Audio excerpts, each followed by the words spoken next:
बिस्मिल्लाहिर्रहमानिर्रहीम अस्सलाम वालेकुम कतुनको काशिफ आरिफ یم पेښور कबूतर चौक کې موجود یم دلته د پی ټی آی چې کوم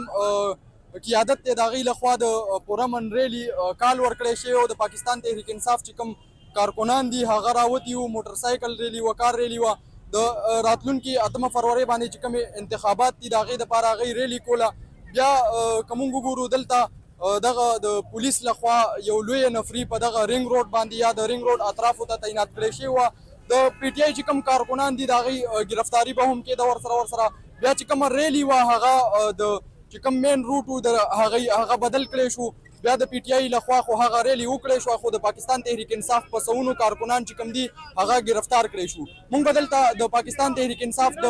چې کوم قیادت دی هغوی سره به خبرې اترې کوو موږ سره اوسئ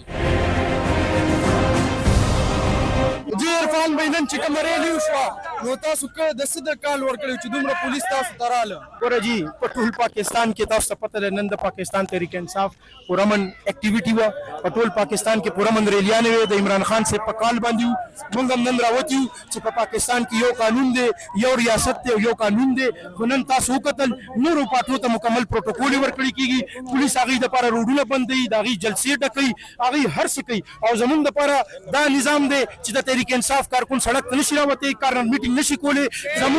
زموږ کینډیډیټانو باندې قدغنې دي هغوی جلسه جلوسونه نشي کولی هغوی باندې پابندیانې دي ورته وایي چې فلیکس به نه لګوي جنډه به نه لګوي هر څه به کوي موږ د دې خلاف راوتي یو موږ په پاکستان د 1973 متفقه آئین چې کوم دی د هغه مکمل بحالي غواړو په پاکستان کې د آئین بحالي او د دستور حکمراني د خاطر موږ به دا جنګ به روان وي او 8 فروری باندې انشاءالله پاکستان کې د عمراني نظریې نو به چې کوم دی انشاءالله روزي به د خیر صحیح شو مهرباني